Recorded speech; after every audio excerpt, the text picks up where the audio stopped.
Hey, just wanted to do a video of how we spread our manure and compost. At this property we only have this little ABI spreader.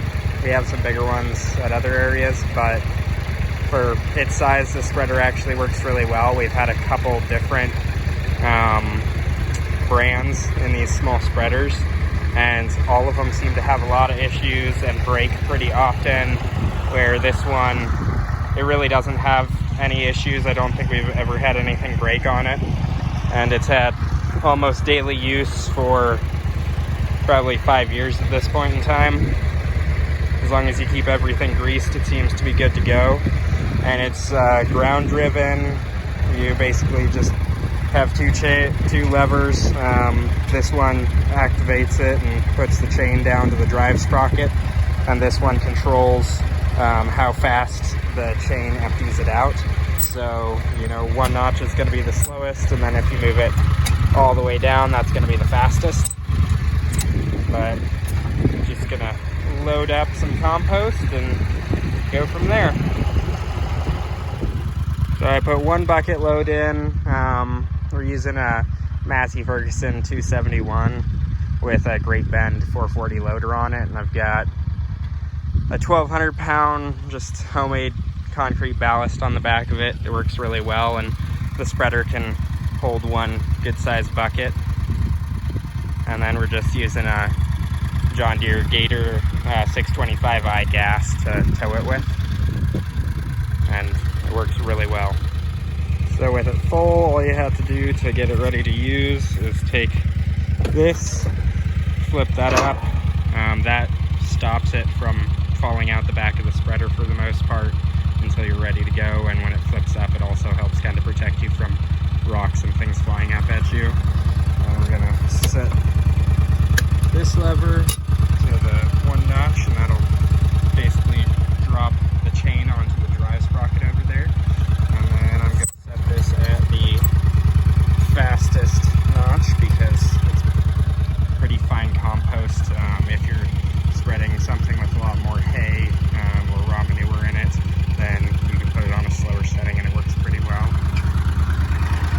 Just going to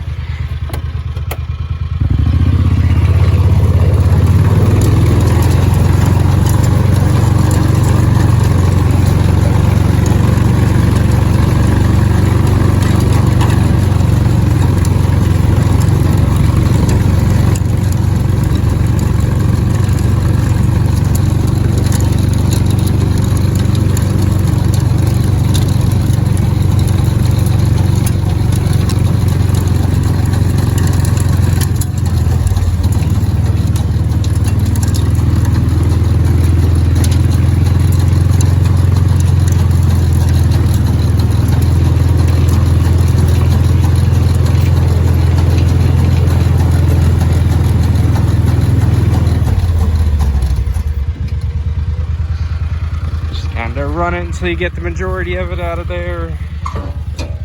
Pop that down, and then just lift your levers back up. And I know it's a problem with pretty much all manure spreaders, but when you have more raw manure, it does spread it a little bit better. When it's clumpy, it tears it apart and flings it better. You can kind of see on here that it does leave strips where, you know, it does fling it out to the sides, but you do get the center right behind it where you just have a trail falling out. So it's not the most even way to spread it, but it works pretty well. So this will end up being my last load of the day. This is actually, I think, the 25th one I've done, and it's only taken about 2.5 hours, but you can see it's doing a pretty good job spreading evenly. I mean, we go back over everything with a harrow and just drag it around, and that kind of spreads it out a little bit better. But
thanks for watching. Please like and subscribe.